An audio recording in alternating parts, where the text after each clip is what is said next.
Okay, so we are continuing with our NTA HTML5 application fundamental exam preparation. कल हम लोगों ने 15 question discuss किए थे, ये उसी का कंटिन्यूएशन में है. तो let us say this is going to be your question number 16. इस क्वेश्चन नंबर 16 में एग्जैक्टली में आपको करना क्या है, यहाँ पर आपके पास है ना कुछ फंक्शंस गिवन है.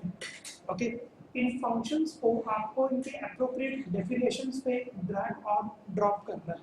ओके, तो लेट से अगर आप लोगों ने टेबल टैग वगैरह पढ़ा है या HTML में ये कुछ नए टैग्स इंट्रोड्यूस हुए थे आपके कॉलम ग्रुप, की had, opt group, field set और कॉल ग्रुप. तो यहाँ पर ये जो आपको अभी आंसर दिख रहे हैं ये करेक्ट आंसर है.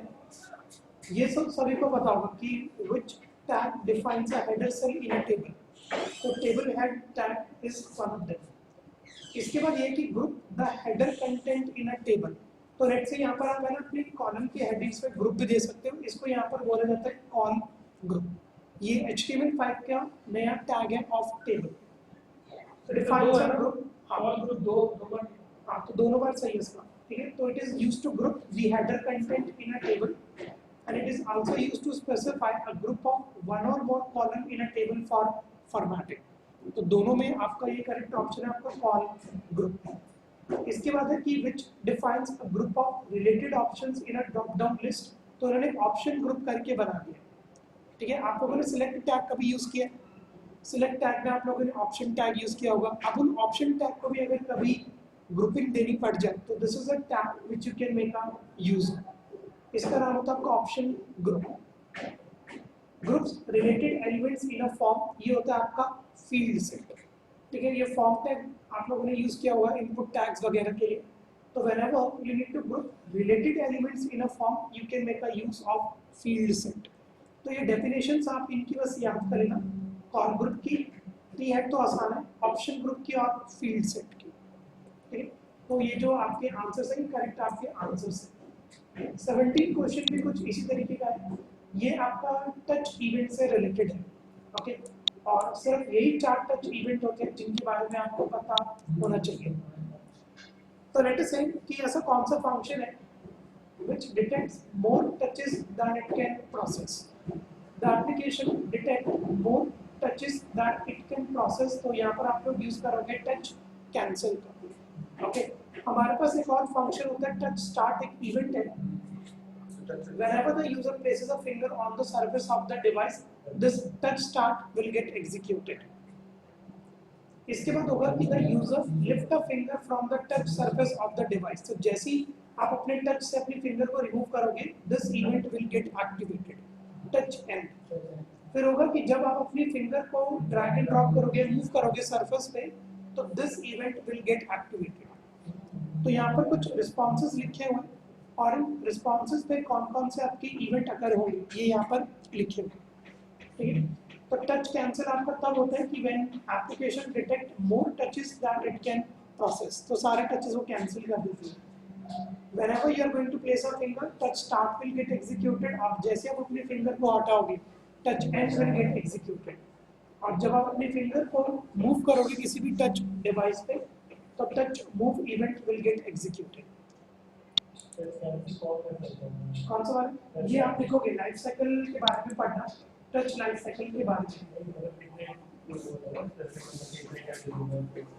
हाँ, लेट्स से अगर आपने बना रखे कि 3 बार टच हो पाए या 4 बार टच हो पाए, उससे अगर ज्यादा टचेस हो रहे हैं तो touch cancel will get executed. Okay, इसका आप आंसर दे सकते हो. ये बहुत इजी क्वेश्चन है, ये जावास्क्रिप्ट से आपका रिलेटेड है. So let's say you need to ensure the scope of a variable named j is limited to the block of a single function named foo. तो यहाँ पर आपको कौन सा कोड सेगमेंट करेक्ट लग रहा है कि आपके वेरिएबल j का एक्सेस सिर्फ इसी फंक्शन तक रहे, foo नाम के फंक्शन तक.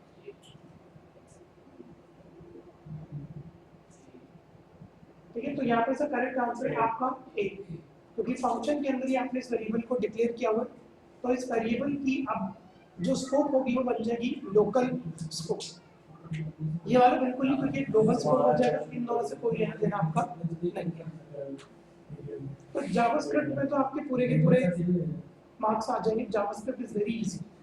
जावास्क्रिप्ट में definitely you are going to score 100%, क्योंकि अगर नहीं भी समझ में आ पाएगा तो गूगल से भी आपको जावास्क्रिप्ट की मदद मिल जाएगी। अब यहाँ पर लेट्स से ये भी लिखा हुआ है, मैंने आपको बोला था कि पोजीशंस आप जरूर पढ़ लेना, क्योंकि इन स्टैटिक, रिलेटिव, एब्सोल्यूट, फिक्स्ड, इनसे 3-4 क्वेश्चन आएंगे ही आएंगे। सीएसएस की पोजीशंस होती है। तो लेट अस से you want a certain element to always default its positioning to directly follow the previous element. ठीक है? Regardless of the display characteristics, the positioning method you should use is the fixed. तो यहाँ पर इन्होंने बोला हुआ है कि अगर आपको कोई ऐसा एलिमेंट प्लेस करना हो जो ऑटोमेटिकली एडजस्ट हो जाए on the basis of its previous element, तो इनका आंसर है कि फिक्स्ड हम लोगों ने यूज किया। अगर आपको लगता है कि फिक्स्ड ठीक है तो you are going to select no changes needed, और अगर आपको लगता है कि नहीं स्टैटिक होना चाहिए, रिलेटिव होना चाहिए, एब्सोल्यूट होना चाहिए, तो फिर आपको यहाँ पर एप्रोप्रिएट ऑप्शन सेलेक्ट करना होगा। ठीक है, तो ये आपको केयरफुली डिफरेंस पता होना चाहिए स्टैटिक, रिलेटिव और एब्सोल्यूट में। ठीक है, तो यहाँ पर जो इसका आंसर है वो आपका रहेगा कौन सा? रिलेटिव नहीं, आपके 3-4 ही होते हैं, स्टैटिक, रिलेटिव, एब्सोल्यूट और फिक्स्ड। ठीक है,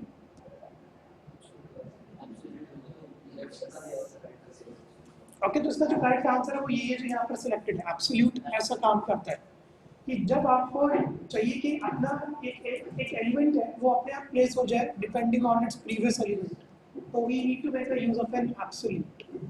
ठीक है, अभी इनके बारे में हम डिटेल में डिस्कस कर लेते हैं, पहले क्वेश्चंस कंप्लीट करते हैं। इन चारों का आपको W3 स्कूल पे एग्जांपल के साथ डिफरेंस पता लग जाएगा, तो इसके बारे में जरूर आप एक बार पढ़ लेना, स्टैटिक, रिलेटिव, एब्सोल्यूट और फिक्स्ड के बारे में। ओके, ये आपके लिए थोड़ा सा नया कॉन्सेप्ट है, ये CSS3 का नया कॉन्सेप्ट है, ये मैं आपको बता देता हूँ। तो यहाँ पर कुछ है ना प्रॉपर्टीज गिवन है, ये प्रॉपर्टीज किस वैल्यू पे मैच करेंगी, ये है होता है आपका CSS फ्लेक्सिबल बॉक्स लेआउट। ठीक है, अब लेट मी शो यू। अब यहाँ पर है ना आपको एक आर्टिकल पढ़ना पड़ेगा फ्लेक्सिबल बॉक्स लेआउट का, वो आर्टिकल मैं एक बार आपको दे देता हूँ। तो गाइस ये वाला आर्टिकल है जो आपको इस बारे आंसर की एक्सप्लेनेशन दे देगा।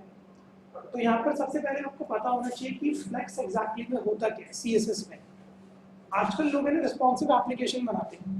रिस्पॉन्सिव एप्लीकेशन का क्या मतलब होता है, क्योंकि आजकल एक कॉन्सेप्ट फॉलो होता है मोबाइल फर्स्ट अप्रोच, कि सबसे पहले आपकी वेबसाइट मोबाइल में देखी जाएगी फिर लैपटॉप वगैरह में। ठीक है, अब तो सपोज करें फ्लेक्स एग्जैक्टली करता क्या है कि it is going to make your web application a responsive one, कि अगर लेट्स आप बूटस्ट्रैप यूज नहीं कर रहे तब भी आपको रिस्पॉन्सिव बनानी है तो आप लोग यूज कर सकते हो फ्लेक्स का। अभी फ्लेक्स एग्जैक्टली में करता क्या, मैं आपको पेंट की मदद से बताता हूँ। ये फ्लेक्स रिस्पॉन्सिव किस तरीके से बनाते हैं, let me show you. Suppose करो कि ये आपकी वेबसाइट का एक लेआउट है और इस लेआउट में आपके पास यहाँ पर इतने डिवीजन टैग्स हैं, जैसे एक, यहाँ पर आप ले लो 2 और यहाँ पर आप ले लो एक बार 3। ठीक है, अब सपोज करो कि 15 इंच की स्क्रीन है, अब किसी ने टैबलेट पे आपकी इस वेबसाइट को देखा, तो टैबलेट की स्क्रीन कुछ इस तरीके से होगी, तो यहाँ पर क्या होगा, ये दोनों तो इधर आ जाएंगे आपके ऊपर की तरफ। ठीक है, और ये जो होगा आपका ये आ जाएगा आपके नीचे की तरफ। तो ये जो फ्लैग्स है अपने आप आपके पेज के लेआउट को रिस्पॉन्सिव बना देगा। ठीक है, अब अगर सपोज करें रिस्पॉन्सिव नहीं होता तो ये आपका यहीं पर होता और यूजर को फिंगर से स्क्रॉल करना पड़ता, बट वो रिस्पॉन्सिव कैटेगरी के अंदर नहीं आती। ठीक है, तो CSS में फ्लैग्स का आप लोग तभी यूज करोगे whenever you need to make a use of responsiveness. अब यहाँ पर भी वो यही क्वेश्चन पूछा गया है कि RL, LR, TB, BT किस प्रॉपर्टी को बिलोंग करते हैं। ठीक है, ऑटो बेसलाइन किस प्रॉपर्टी को बिलोंग करता है, एनी किस प्रॉपर्टी को बिलोंग करता है, और फ्लेक्स बॉक्स और इनलाइन फ्लेक्स बॉक्स में आप कौन सी प्रॉपर्टी यहाँ से ड्रैग करके ड्रॉप करोगे। तो ये जो आर्टिकल है, इस आर्टिकल में आप देखो फ्लेक्स डायरेक्शन एक प्रॉपर्टी है और इस प्रॉपर्टी की एग्जैक्टली वैल्यू क्या होती है आपकी LR, RL, TB, BT, inline reverse block और ब्लॉक रिवर्स। तो यहाँ पर आपको एग्जैक्टली में करना क्या है कि यहाँ से आपको ये जो फ्लेक्स डायरेक्शन है इसको आपको ड्रैग करके यहाँ पर प्रॉपर्टी में पुट कर देना। ओके, तो ये जितनी भी आपकी R L L R T V और बी टी है, यहाँ पर आपका आता है फ्लेक्स डायरेक्शन, ये they actually belongs to the direction. ठीक है, इसके बाद ये जो है आपका ऑटो बेस लाइन, ये ऑटो बेस लाइन आपका होता है फ्लेक्स अलाइनमेंट के लिए। ओके, तो यहाँ पर आपका आ जाएगा फ्लेक्स डायरेक्शन, इधर आ जाएगा आपका फ्लेक्स अलाइन। ओके, और ये जो फ्लेक्स बॉक्स और इनलाइन फ्लेक्स बॉक्स है ये भी आपको यहाँ से मिल जाएगा। मैं आपको दिखाता चलता हूँ।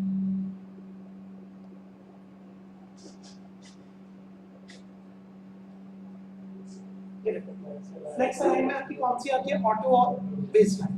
तो ये जो आपका ऑटो और ये जो बेस लाइन है यहाँ पर आप पुट कर दोगे फ्लेक्स अलाइन, और नीचे की तरफ चलोगे तो यहाँ पर आपको मिल जाएगी फ्लेक्स डायरेक्शन।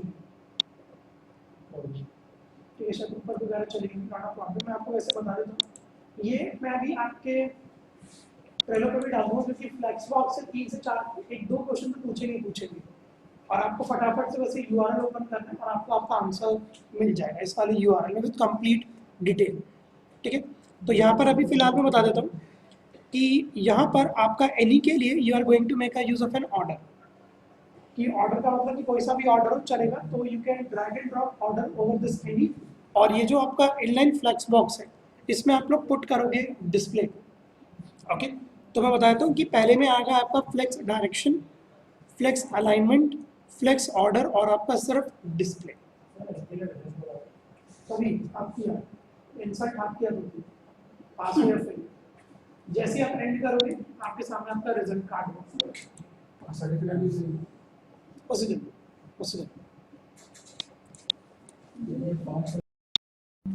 तो ये वाला भी क्वेश्चन आपके CSS के 2D ट्रांसफॉर्मेशन से रिलेटेड है। तो यहाँ पर इन्होंने क्या पूछा है कि आप लोगों को एक वेब पेज बना रहे हैं और उस वेब पेज में आपको कुछ इमेजेस डिस्प्ले करनी है, कुछ टेक्स्ट आप लोगों को डिस्प्ले करना है। ओके, आपका एग्जैक्टली में क्या है कि जैसे आपका पेज रेंडर हो इंटरनेट एक्सप्लोरर पे, तो जो आप लोगों ने टेक्स्ट लिखा हुआ है वो काउंटर क्लॉकवाइज रोटेट हो जाए। ओके, कि आपने एक वेब पेज पे टेक्स्ट लिखा हुआ है और वो टेक्स्ट आपका काउंटर क्लॉकवाइज हो जाए। ठीक है, तो यहाँ पर इसका ये कंफ्यूजन देने के लिए दिया हुआ है, इसका जो सिर्फ और सिर्फ करेक्ट आंसर है वो रहेगा आपका डी। ओके, क्योंकि CSS में क्या है ट्रांसफॉर्म नाम का फंक्शन है। ओके, उसमें आपका एक रोटेट इवेंट मिलेगा और उसके अंदर आप अपनी डिग्री स्पेसिफाई कर दोगे। ये MS transfer, MS hyphen transform, 0 hyphen transform, इसका कोई लेना देना नहीं है, specially in terms with CSS। अगर यहाँ पर SVG वगैरह होता तो मैं इन सबको देखता, बट यहाँ पर जो करेक्ट आंसर है वो यही ट्रांसफॉर्म रोटेट 30 डिग्री। या प्रैक्टिकली भी एग्जीक्यूट करोगे तो आपका जो भी टेक्स्ट होगा या आपकी जो भी इमेज होगी वो आपको 30 डिग्री रोटेट नजर आ जाएगा। और ये जो 30 डिग्री है यहाँ पे काउंटर क्लॉकवाइज रोटेट करता है। तो W3 स्कूल में जब आप जाके रोटेट कौन सा 90 डिग्री सारे वहाँ पर लिखे हुए हैं, डिग्रीज लिखी हुई है और वो डिग्रीज क्या क्या काम करेंगी वो सब आपका यहाँ पर स्पेसिफाइड है। ठीक है, तो 2D ट्रांसफॉर्मेशन का लिंक मैंने ऑलरेडी दिया हुआ, आप इसके बारे में जरूर पढ़ लेना, क्योंकि CSS में सबसे ज्यादा क्वेश्चन आपके नहीं वो या फिर वो इस तरह पहुंच जाएगा काउंटर क्लॉकवाइज आपका यहाँ पर इस तरीके से चलता है, माइनस वाली से सब आपको वहाँ पर गिवन है जो मैंने आपको W3 का लिंक दिया हुआ है 2D ट्रांसफॉर्मेशन में। तो ये जो रोटेट 30 डिग्री है ये आपको काउंटर क्लॉकवाइज इस तरीके से मूव करेगा। लिखा होगा वहाँ पर कि ये आपका काउंटर क्लॉकवाइज चलेगा, हॉरिजॉन्टल चलेगा, वर्टिकल चलेगा। अच्छा, ये भी आपको मुझे नया हो, ये मैं बता देता हूँ, ये वाला भी आ सकता है। ठीक है, कि which element should you use to rotate an SVG square. ठीक है ना, तो ये जितनी भी आपके डेफिनेशन है ना, इन सब डेफिनेशंस के बारे में पढ़ना। रोटेशन के लिए हम सिर्फ एलिमेंट ट्रांसफॉर्म का यूज करते हैं। पाथ का आप लोग कब यूज करोगे, सपोज करो आपने कोई ड्राइंग बना रखी है और उस ड्राइंग पे आपको अपने ऑब्जेक्ट को रोटेट करना है, तो हम पाथ का यूज करते हैं। एनिमेट मोशन का एनिमेशन के लिए काम किया जाता है, यहाँ पर ये रोटेट पूछ रहा है। ठीक है, एरिया शेप को कोई लेना देना इससे नहीं है। तो अगर ये पूछे कि आपको कोई रोटेट करनी है, SVG स्क्वायर हो सकता है, रेक्टेंगल हो सकता है, तो animate transform is the correct answer. अगर आप लोग देख सकते हो कि CSS में सबसे ज्यादा क्वेश्चन इन्होंने पूछे हुए। ये आपके जावास्क्रिप्ट का क्वेश्चन है, वेब सॉकेट। ठीक है, तो ये करेक्ट ऑप्शन सिलेक्टेड है जो जिसमें भी दिया हुआ है कि which two are WebSocket events. So only on message and on open are your WebSocket event. It is used to create a client server kind of an application. तो JavaScript को यूज करके आप एक ना क्लाइंट सर्वर बेस्ड एप्लीकेशन बना सकते हो, या एक सिंपल मैं बोलूँ आप एक चैट एप्लीकेशन बना सकते हो। तो यहाँ पे करेक्ट आंसर आपका ये on message and on open are the two WebSocket method. अगर आपको इनके बारे में नहीं भी पता तो आप गूगल पे भी जब सर्च करोगे WebSocket इवेंट्स के बारे में तो आपको पूरी इंटायर लिस्ट नजर आ जाएगी।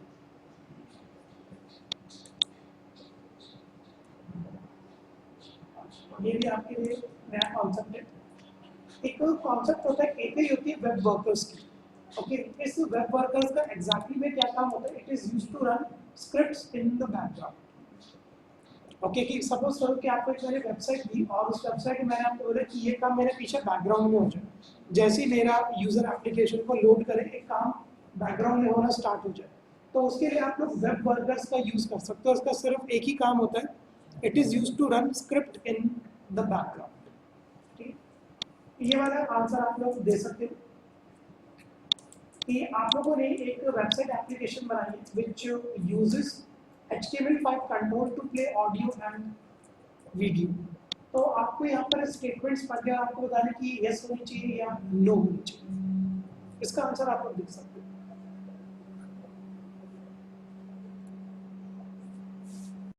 थर्ड पार्टी की वो देखो, पहले ना आप लोगों ने बहुत सारी ऐसी वेबसाइट देखी होगी जो कहती थी कि फ्लैश प्लेयर को इनेबल्ड करो। ठीक है ना, HTML5 में वो कॉन्सेप्ट अब खत्म कर दिया। तो HTML5 require that the tag specify which third party add-in or plugin will be used to play your media। अब ऐसा यहाँ पर नहीं है, ठीक है ना। तो इसका आपका ठीक है कि रिक्वायरमेंट नहीं है, तो इसका नो है कि HTML को यहाँ पे क्या रिक्वायरमेंट है, नहीं है। HTML5 में अब आपकी फ्लैश स्क्रिप्ट ऑलरेडी इनेबल्ड है, तो जो टैग्स उन्होंने बनाए हैं उनके अंदर अब आपको फ्लैश स्क्रिप्ट एडोबी की रिक्वायरमेंट नहीं है। HTML5 video tags share media properties and event with HTML5 audio tag। इसका आंसर भी नो है। वीडियो टैग आपका अलग है, ऑडियो टैग अलग है, इनका आपस में कोई लेना देना आपका नहीं। तो they can't share their media properties and event with each other. तो इसका भी आंसर आपका नो है। इस वाले का आपको करेक्ट है कि हाँ बिल्कुल आप जावास्क्रिप्ट को यूज कर सकते हो in order to enhance their behaviour. Okay, तो जावास्क्रिप्ट में एक स्टूडेंट ने यहाँ पर एक kind of a music player application भी बनाई थी। ठीक है, कि आपको एक पेज बनाना जिसमें आपका यूजर म्यूजिक लिसन कर सकता है, प्ले हो गया, पॉज हो गया, डाउनलोड हो गया, तो वो एप्लीकेशन उसने जावास्क्रिप्ट में ही बनाई थी। ओके, तो जावास्क्रिप्ट पे आप बफरिंग ऐड कर सकते हो, आप progress bar kind of thing लगा सकते हो। तो इसका आंसर है आपका यस। तो नो, नो और yes is the correct answer for this question. ये वाला भी आप दे सकते हो, ये आपके जावास्क्रिप्ट का है। नहीं पता तो भी आप दे सकते हो कि let's say which code fragment set up a timer that calls a function name adjust every second. एक फंक्शन आपने बनाए हुए और उस फंक्शन को आपको हर सेकंड बाद कॉल करना है।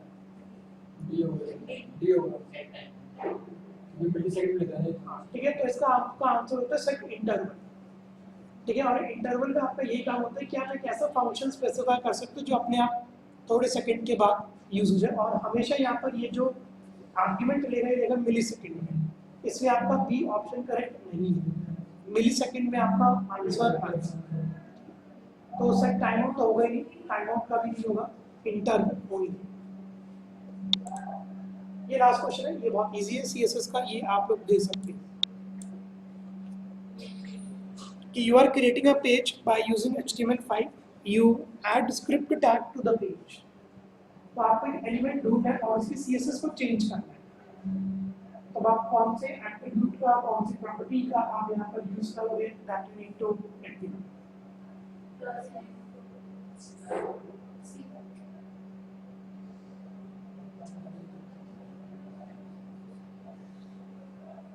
आप लोग इस आंसर के लिए WC स्कूल का जावास्क्रिप्ट का पहला पेज पढ़ लें। पहले पेज में ना उन्होंने ये बता रखा है कि जावास्क्रिप्ट क्या क्या कर सकता है। जावास्क्रिप्ट आपके एट्रीब्यूट चेंज कर सकता है, आपके स्टाइल चेंज कर सकता है। तो पहले मैं आपको पेज दिखा देता हूँ। स्टाइल हाँ, फिर आप मेरे को आंसर देना, पहले आप लोग देख लो। देखो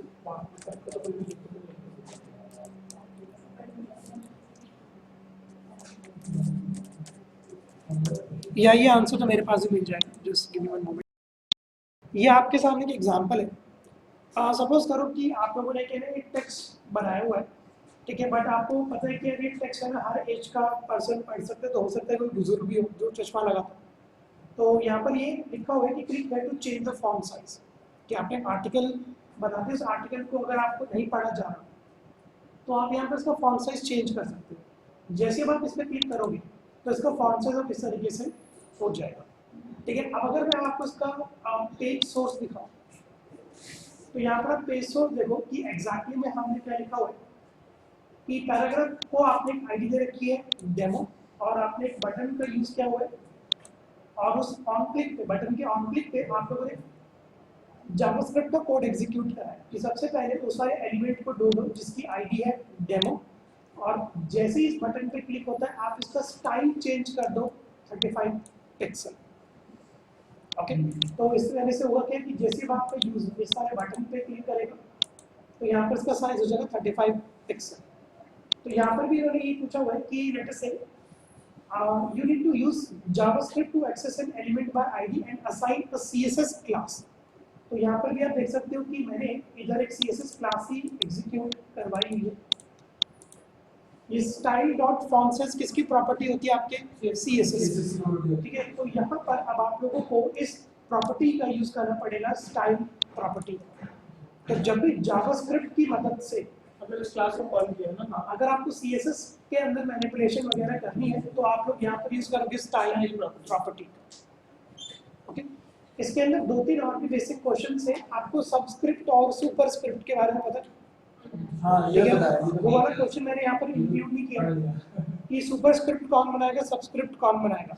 3-4 और भी बहुत सिंपल क्वेश्चंस है जो मैंने अभी यहाँ पर इंक्लूड नहीं करे, वो थे टेबल टैग से रिलेटेड कि TD आपका क्या करता है, TH आपका क्या करता है, TR आपका क्या करता है। ओके, तो इस तरीके के ना ऑप्शंस आपके पास होंगे। ओके, तो यहाँ पर अगर डेफिनेशन लिखी होगी और इधर लिखा होगा TR, PD, TH table tag, तो आपको इस यहाँ से ड्रैग करके इधर ड्रॉप करना। तो HTML और जावास्क्रिप्ट इजी है, CSS आपको थोड़ा सा ध्यान से पढ़ना है। What exactly you need to do is okay, तो यहाँ पर अभी आपके ये वाले क्वेश्चंस आप लोग करें ना, इन पीडीएफ्स को आप लोग रीड करें ना, जो लिंक्स मैंने आपको दिए हो ये आप एक बार कंप्लीट रीड करें, तो एटलीस्ट आप 100 to 150 क्वेश्चंस प्रिपेयर करके आए, सो दैट आपको 10 से 12 क्वेश्चन बिल्कुल सेम नजर आ जाए।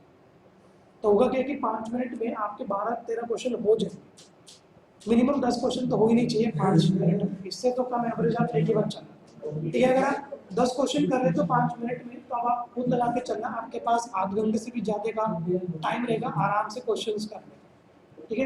तो 10 क्वेश्चन अगर कर लोगे तो बस 19 क्वेश्चन में आपको टाइम लगाना है, जिनमें से कुछ ऐसे क्वेश्चन होंगे जो आपको गूगल पे फटाफट से मिल जाएंगे। जैसे आपको नहीं पता वेब सॉकेट इवेंट क्या होता है, आप लोग लिखोगे वेब सॉकेट इवेंट लिस्ट आ जाएगी, ठीक है। तो पहली बात तो ये कि 1 लाइनर क्वेश्चंस आपको पहले अटेम्प्ट करने हैं। पहले आप वो क्वेश्चन अटेम्प्ट करोगे जो आपको आते हैं, उसके बाद आप वो क्वेश्चन सर्च करोगे जो आपको लगता है कि शायद गूगल से मिल जाएंगे, ठीक है, या मैं आपको बता दूंगा। और जिनमें सबसे ज़्यादा टाइम लग रहा है जो होते हैं आपके यूज केस बेस्ड, कि कुछ इस तरीके का आपको टास्क दे दिया जाएगा, ये होते हैं आपके let's say use case based, ये भी आपको मिल जाएंगे। ये बहुत आसान क्वेश्चंस हैं, ये भी आपको मिल जाएगा। जैसे इस क्वेश्चन में आपको टाइम लग सकता है, इट्स अ न्यू कॉन्सेप्ट, ये सबसे आखिरी में अटेम्प्ट करना, ये भी आपको मिल जाएगा, ये भी आपको मिल जाएगी। ये 1 लाइनर तो आपको आराम से मिल जाएंगे। ये आपके थोड़े बहुत है ना यूज केस बेस्ड होते हैं, इनको आप सबसे आखिरी में अटेम्प्ट करना, क्योंकि आपको गूगल पे भी नहीं मिलेंगे, आपको खुद ही सोच के एप्रोप्रिएट आंसर टिक करना होगा, कभी गूगल पे नहीं मिलेंगे। It's a case study based question, तो ये सबसे आखिरी में आप अटेम्प्ट करें। हाँ, ये अभी रिमेनिंग क्वेश्चन में ट्रेलो पे आपके अपलोड कर रहा हूँ। तो मैंने कल 15 क्वेश्चन तक तो भेज दिए थे, ये 16 और ये आंसर की मैं एक बार दोबारा भेज रहा हूँ, इसके अंदर आंसर की है पूरी, ठीक है। तो 27 क्वेश्चन मैंने आपके साथ डिस्कस किए, तो इनके आंसर्स यहाँ पर गिवन। ये 100% एक्यूरेट है और इनकी एक्सप्लेनेशन भी दिया तो आप एक बार ये पढ़ लें। ओके, ये क्वेश्चन थोड़ा सा डाइसी है, बाकी जितने भी आंसर्स हैं ये 100% एक्यूरेट है। ओके, क्योंकि एनी नाम की प्रॉपर्टी है ना, अब वो हटा चुके हैं, तो डॉक्यूमेंट स्ट्रिंग के अकॉर्डिंग फ्लेक्स ऑर्डर होना चाहिए, तो सिर्फ 20 छोड़ के बाकी आपके 100% करेक्ट है। और 20 में भी एक पहला ऑप्शन, दूसरा ऑप्शन और तीसरा ऑप्शन ठीक है, ये वाला डाइसी है बस बीच वाला फ्लेक्स ऑर्डर।